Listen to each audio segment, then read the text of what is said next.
Assalamualaikum warahmatullahi wabarakatuh. Perkenalkan, nama saya Herlina Dwiwardhani dari kelas 1A Pendidikan Ekonomi Universitas Bhinneka PGRI Tulungagung. Di sini saya akan menjelaskan tentang konsep dasar ilmu-ilmu sosial. Pengertian IPS. Sejarah perkembangan ilmu-ilmu pengetahuan menunjukkan bahwa semua hanya dikenal satu macam ilmu, yaitu filsafat. Dari induk ilmu ini kemudian timbul berbagai cabang dan disiplin ilmu seperti yang kita kenal sekarang ini. Salah satunya yang sedang kita bahas kali ini ialah cabang ilmu sosial yang terdiri dari sosiologi, antropologi, geografi, ekonomi, ilmu politik, dan psikologi. Yang dimaksud dengan ilmu pengetahuan sosial atau social studies ialah pendekatan pengajaran ilmu-ilmu sosial, ilmu politik, antropologi, dan sosiologi. Karena IPS sebagai hasil pilihan dari berbagai bahan ilmu-ilmu sosial, maka pilihan itu harus benar-benar bermanfaat bagi anak didik menurut tingkatan, umur, atau kelas masing-masing. Sebagai suatu program pendidikan, maka IPS dapat diartikan sebagai program pendidikan yang merupakan suatu keseluruhan yang ada pada pokoknya mempersoalkan manusia dalam lingkungan sosialnya.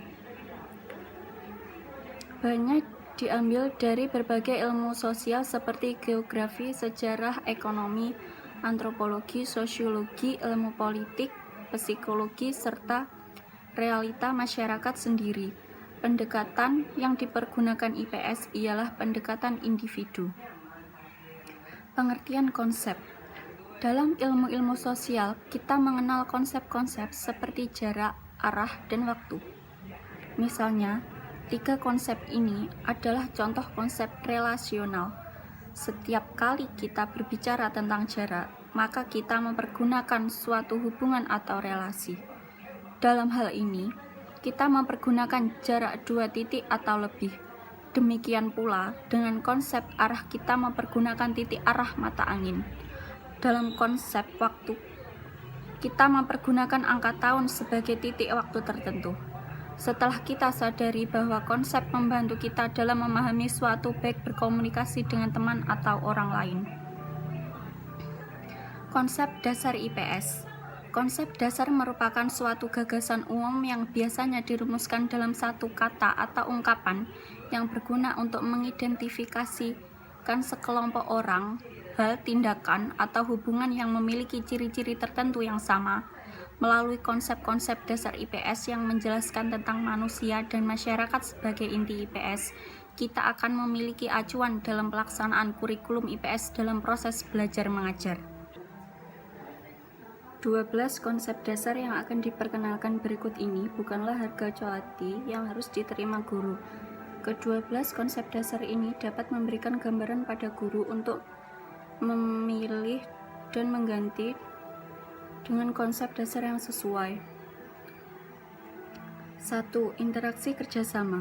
Interaksi merupakan hubungan timbal balik antara individu dengan individu, individu dengan kelompok, dan kelompok dengan kelompok.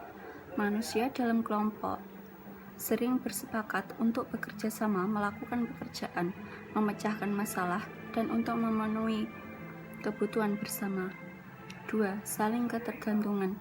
Manusia saling bergantungan dalam beragam cara karena manusia tidak dapat hidup sendiri secara layak.